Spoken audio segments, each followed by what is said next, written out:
Terminamos esta tercera semana del tiempo ordinario,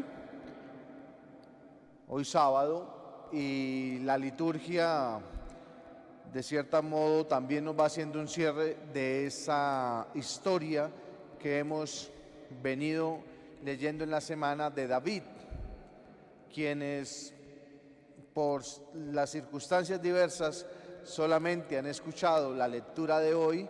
Es bueno que se acerquen al libro de David y lo relean, porque Dios nos ha invitado allí a través de la semana a muchas cosas y hay que entender la historia completa.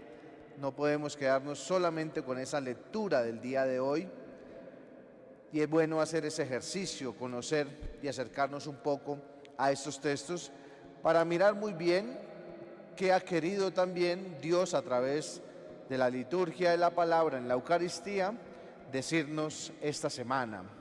Es bueno tomarnos el tiempo y hacer esa conclusión de lo que nos regalaba Dios en la oración, en la liturgia y en la celebración.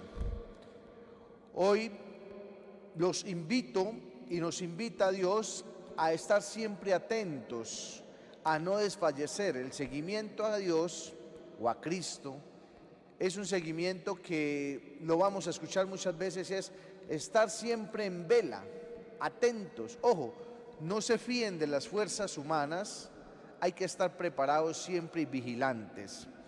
¿Por qué esto?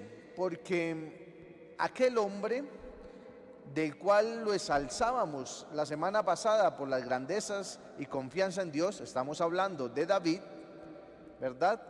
Un hombre que, no me canso de decirlo, perdona a su enemigo y reconoce las virtudes de su enemigo ante Dios. Esta semana lo leemos en la liturgia con unas cosas nefastas y garrafales de poner al frente del cañón a su amigo, de matar a su amigo. Y mucho más en el texto de hoy nos evidencia cómo el deseo por las cosas del otro llevan también a tener este gran pecado. Para decirnos a nosotros, queridos amigos, a veces ese sentimiento de envidia, de desear la pequeñez incluso o algo de la otra persona, nos coarta de ver las grandezas y las virtudes que nosotros tenemos. Es lo que nos presenta la primera lectura del libro de Samuel con este ejemplo que pone el profeta Natán, un hombre que tenía solamente una oveja, y aquel que tenía muchas cosas, de dónde escoger, le quitó la oveja a ese pobre hombre que solamente tenía. A veces nosotros, en ese deseo de tener lo que el otro tiene, descuidamos las grandezas y lo que Dios nos ha dado y de dónde tenemos que escoger para ser también grandes. Hay que tener cuidado con eso. Y por eso David, que no fue vigilante en lo que Dios le dio, que había perdonado la envidia de Samuel, que había perdonado a su enemigo, que le había pretendido, incluso lo había querido matar, cae en cosas peores, como lo que escuchábamos precisamente el día de ayer en la lectura, que por el deseo de la mujer del otro entra en adulterio, comete adulterio y fuera de eso, para tapar su pecado, manda casi que a matar a su amigo. El pecado, como decíamos ayer en la predicación, trae consecuencias garrafales. Y hoy el profeta Natán, con este ejemplo, se lo advierte a él. Y las consecuencias de ese hecho de desagradar a Dios son precisamente lo que viene en su generación, en sus hijos.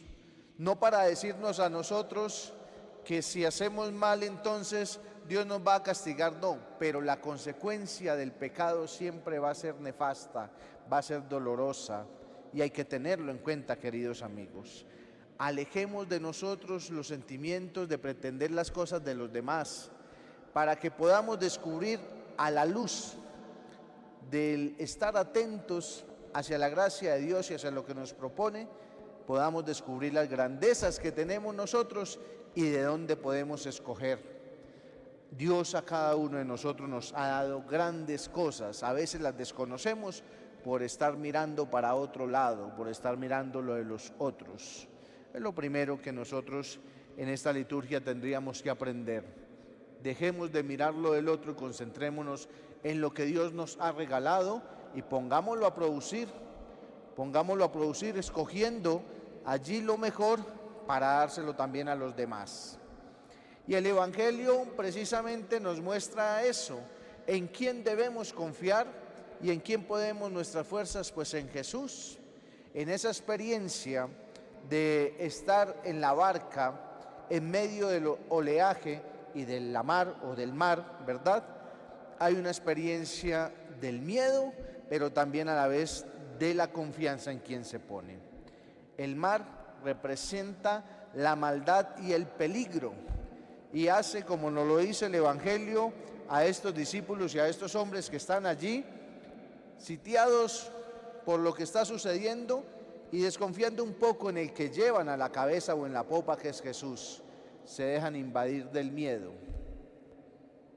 El Papa Francisco, en un libro que tiene sobre el deseo de la sonrisa para descubrir la alegría, habla del miedo y dice que el miedo es malo y es bueno, o que hay dos clases de miedo, el miedo bueno y el miedo malo. Y dice que el miedo bueno es aquel que hace a la persona precavida, prudente. Por ejemplo, nosotros teniéndole miedo a la condenación eterna, lo que hemos conocido como el infierno, podemos ser hombres y mujeres prudentes. ¿Por qué? Porque el rechazo o el miedo de ir allí al infierno nos hace hacer las cosas bien para ganar la patria celeste, ¿verdad? Eso se llama un miedo bueno. El miedo bueno nos lleva a ser prudentes, lo que decíamos al principio, ser vigilantes, estar atentos, hacer las cosas de Dios. Eso es un miedo prudente, es un miedo bueno, ¿verdad? Porque no queremos estar allí en el infierno cuando partamos de este mundo terrenal. Pero el miedo malo es aquel que nos inmoviliza, que nos ciega, que no nos deja ver posibilidades, que no nos deja actuar, ¿verdad? Ese miedo que realmente está ahí inmerso en los corazones en el relato que escuchamos hoy de estos hombres. Porque el miedo malo, como me inmoviliza, me hace incapaz de reconocer a Jesús, que me da otras posibilidades y opciones en la vida. Me inmoviliza, no me deja actuar y por lo tanto me hace cometer torpeces en la vida o me hace obrar de manera mal. Hay que evitar las condiciones de ese tipo de miedo en nuestra vida. Que si vamos a sufrir de miedo, sea un miedo prudente para ganar la salvación y no para inmovilizarnos ante ella. Pidamos la gracia de Dios que nos enseñe a ser más vigilantes. ¿Cómo somos vigilantes? Con la constancia en la oración, en la Eucaristía, en la lectura de la palabra y en el seguimiento de Cristo. Eso nos hace vigilantes, prudentes, asiduos en ese camino y en la práctica de la caridad y del amor. Y que por medio de la gracia de Dios podamos nosotros siempre reconocer nuestras cosas, poner la mirada en lo que Dios nos ha regalado, precisamente para no descuidar el camino que lleva a Dios, que es a través de Jesús. Amén.